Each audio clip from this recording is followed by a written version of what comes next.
Welcome, ladies in the audience, and of course the gentlemen that are here present. Tonight the topic is going to be a very important one. Ayin Hara, evil eye. Our question number one is it just a myth? Does it actually exist? Because our good friend here just got a new Beamer.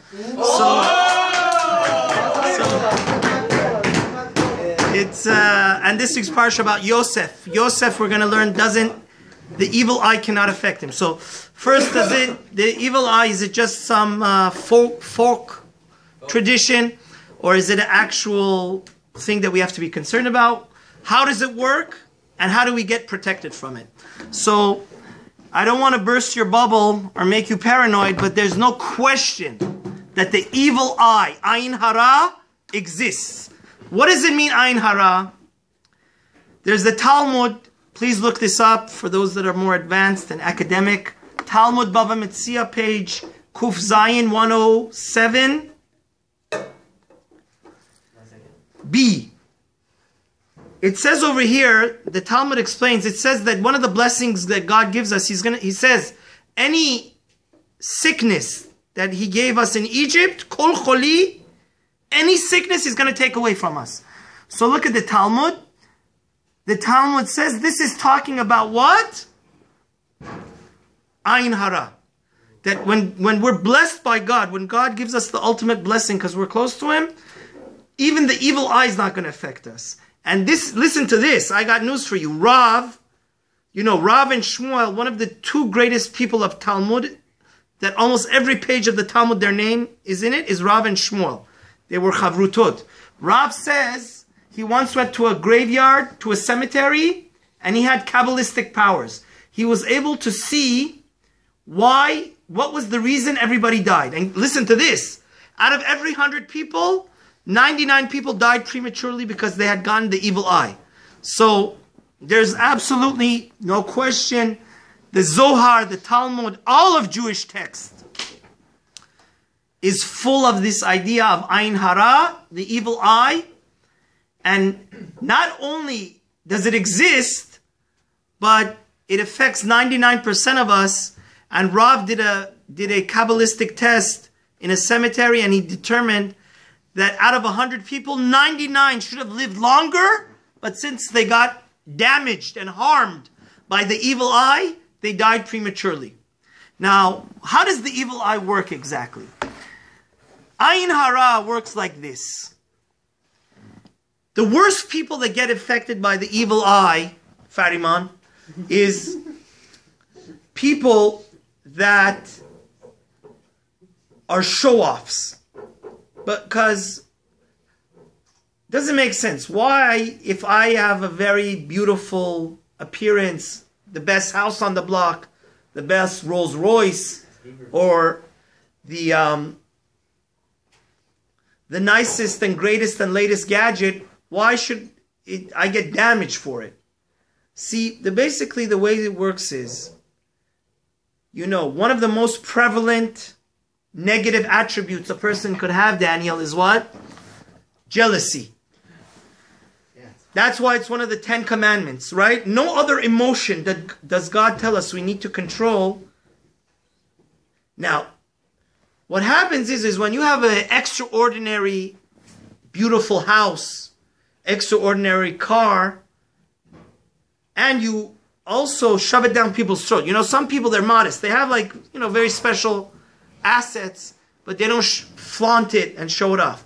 But especially people that show it off, they get jealous. And they tell God, hey, I'm just as worthy as the guy next to me. Why does he get the Beamer? Why does he get the Rolls Royce? Why does he got the $20 million mansion and I don't? And this causes the Satan, and unfortunately this is a mistake. I was just reading the Zohar. The Zohar says if you know people that are jealous and they give you the evil eye, you should cut off all relations from them because they're partners with the Satan.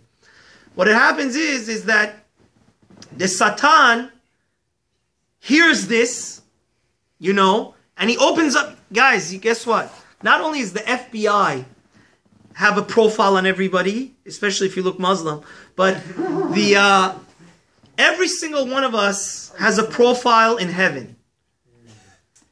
Now, lucky is the person that his profile is full of mitzvot and good actions.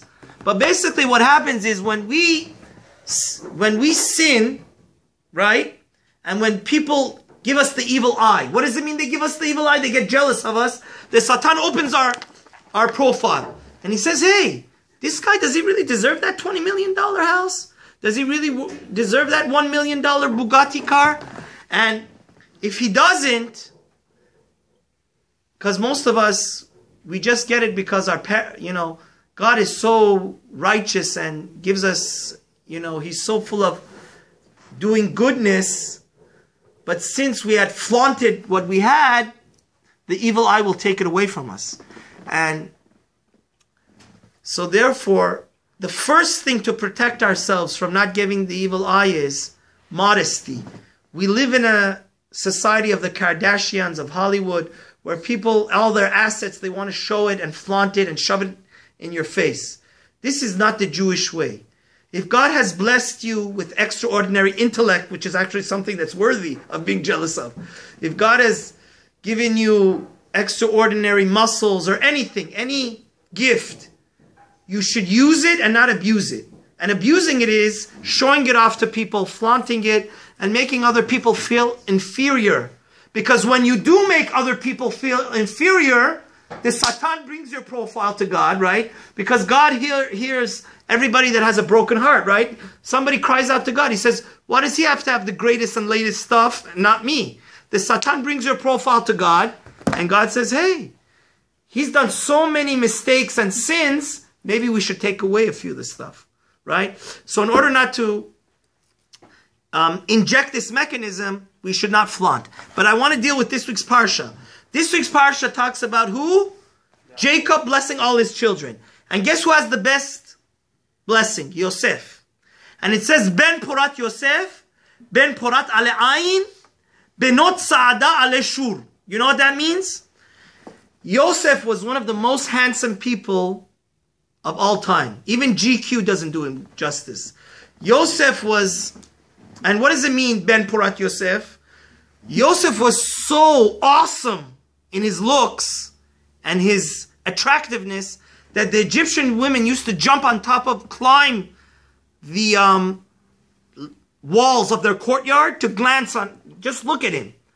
And since they wanted Yosef to become like their boyfriend, they would strip all their clothes off so Yosef would look.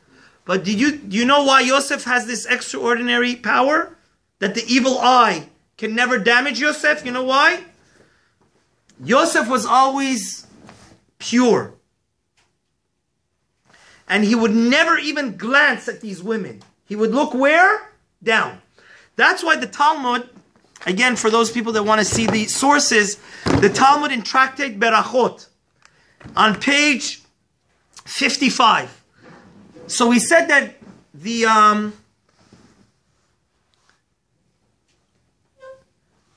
evil eye is very dangerous. So how do we protect ourselves against it?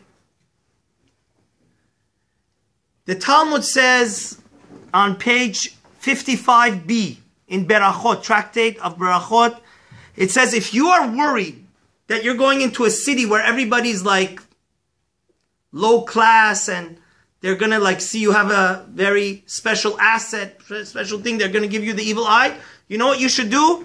Everybody do this. You take your thumb and you put it in the other thumb, okay? And you say this. He says, Ana mizara de Yosef ka'atina. De la shalta be ena de bisha. You have to say, what it means is you say, I am from the children, descendants of Yosef. Yosef is immune. Yosef is immune to the evil eye. And you say, this is our Persian Jews. We've been saying this for thousands of years. It says, Ben Porat Yosef. Then you say these words. Ben Porat Yosef. Ben Porat Ale Ayin. Benot Saada Ale Shur. Al Tikre Ale Ayin Ole Ayin. It says that Yosef is above the eye. Now the Maharsha, and I'm going to finish right now. The Maharsha says, what is this hocus pocus magic thing? Why, if you're undeserving of the gifts that God gave you, why when you put your thumb into one another and you say, I'm from the children of Yosef, are you going to get immune? It's like a protection against the evil eye. So like I said before, this is not hocus pocus. This is an ethical lesson. When we say, I am from the children of Yosef, we're basically accepting upon ourselves and saying, God, please, I want to follow and emulate in the footsteps of who? Our great patriarch, our great tzaddik, who? Yosef. And so I'm going to be careful not to look at things that are improper, things that are dirty, things that are not pure. I'm going to be like Yosef. And since I'm going to follow in the footsteps of Yosef, therefore God should save me from what? From the evil eye. So may Hashem help us all. Amen. One of the greatest people of all time, prophets and mentors that we need to have is Yosef. And may Hashem save us, because the evil eye does exist. Please don't forget to subscribe and have a wonderful day. Shalom kol tov.